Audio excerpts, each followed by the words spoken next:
أهلا بكم. قدمت وزارة الداخلية صباح اليوم توضيحات عن إعلان حالة الطوارئ الصحية وتقييد الحركة في المغرب ابتداء من اليوم على الساعة 6 مساء لأجل غير مسمى كوسيلة لا محيد عنها لإبقاء هذا الفيروس تحت السيطرة. نتابع توضيحات بلوى العروسي العامل من مدير الأمن والمستندات بوزارة الداخلية المغربية.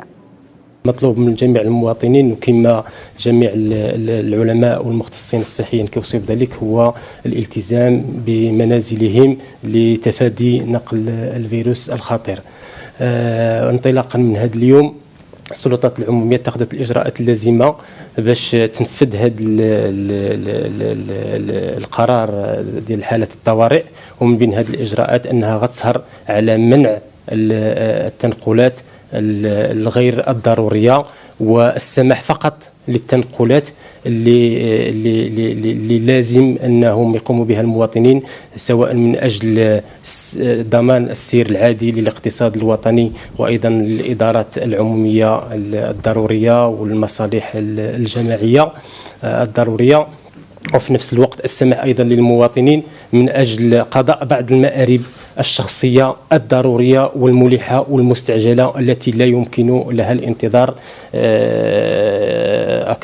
زعما الى غايه الى فتره زمنيه لاحقه. في هذا الاطار فانطلاقا من هذا اليوم سيكون جميع المواطنون مدعوون للادلاء ببطاقه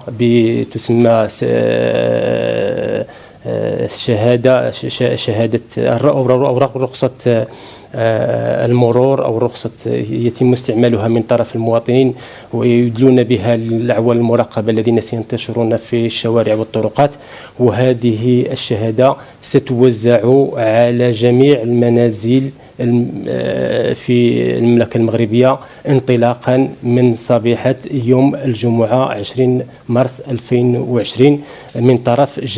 طرف أعوان السلطة وأيضا السادة رجال السلطة. وزارة الداخلية اتخذت جميع الإجراءات باش أن هذه العملية تتم بسلاسة وفي الأجال المحددة. الشهادة التي ستوزع شهادة فارغة على أساس أن يتولى رب البيت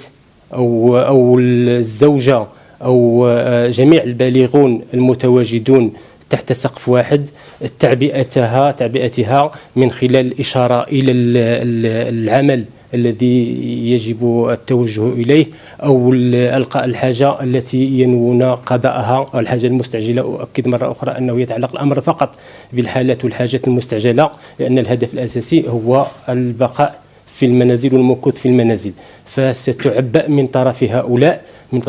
المواطنين، وأثناء الخروج ديالهم من المنازل ديالهم والتوجه لاماكن العمل ديالهم او لاماكن قضاء او التبضع او قضاء الحاجات الملحه الاخرى، انذاك سيتم مراقبتهم من طرف الدوريات التي ستنتشر في شوارع المملكه وفي الازقه، وسيتم التاكد من ان المواطنين لديهم فعلا حجه قويه من اجل الخروج من المنازل، وسيتم توقيعها انذاك من طرف عون السلطه المختص. بالنسبه لارباب العمل فالمطلوب منهم انهم يوضعوا الشهادات من خلالها كيشهدوا بان الموظفين ديالهم او لا، يتعلق الامر في حقيقه الامر بالشركات وايضا الادارات، وهذا القرار يسري على جميع الموظفين وعلى جميع المستخدمين. فجميع الموظفين والمستخدمين كيتوجب عليهم انهم يحصلوا من الادارات من المشغلين ديالهم على شهاده يثبت من خلالها المشغل بانه هذا السيد هذا ضروري انه يخرج من المنزل ويجي للعمل ديالو. أؤكد مرة أخرى بأنه كما قالت السلطات العمومية أكثر من مرة بأن هذه ليست فترة عطلة، أن هذه فترة خاصة، فترة طوارئ كما تسمت، فبالتالي فأن المواطن خاصهم يحاولوا ما أمكن أنهم يقلوا من الخروج ديالهم، ولذلك فإذا كان أي خروج لزيارة عائلية غير ضرورية فكننصحوا وبإلحاح بأنه ما تمش، ولكن إذا كانت هذه الزيارة ضرورية وملحة من أجل مثلا الوقوف إلى جانب مريض يحتضر أو تقديم مساعدة لإنسان في خطر أو لإنسان يحتاج إلى مساعدة مستعجلة، فيمكن استثناء السماح لهم بالخروج، وذلك بعد من طرف لجنة المراقبة التي ستنتشر في الشوارع كما قلت. نبقى مع بلوى العروسي العامل من مدير الأمن والمستندات بوزارة الداخلية المغربية، لكن هذه المرة مع تصاريح الخروج من المنزل. إذن المواطنون، جميع المواطنون المزاولون سواء في القطاع العام أو القطاع الخاص أو المزاولون لمهن حرة هم مدعوون باش يعبئوا واحد الورقة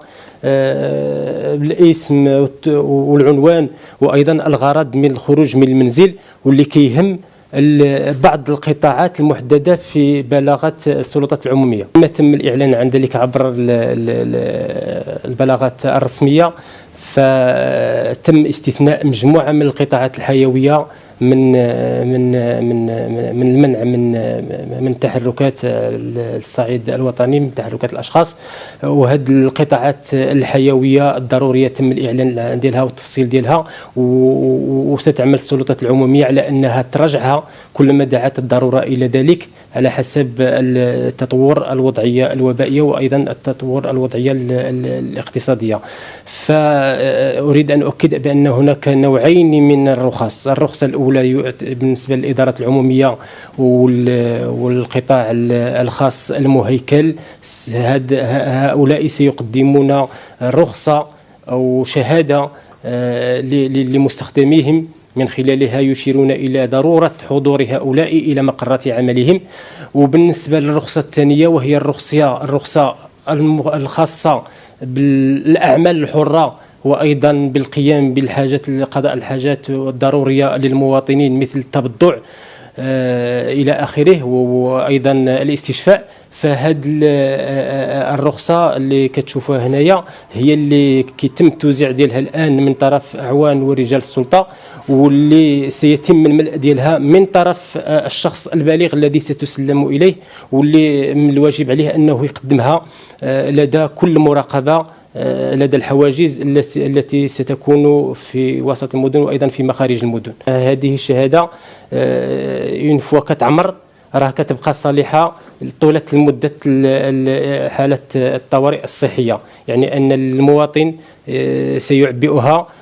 وسيشير إلى الغرض من الخروج وغيحتفظ بها وغيقدمها كل مرة استدعت الضرورة ذلك.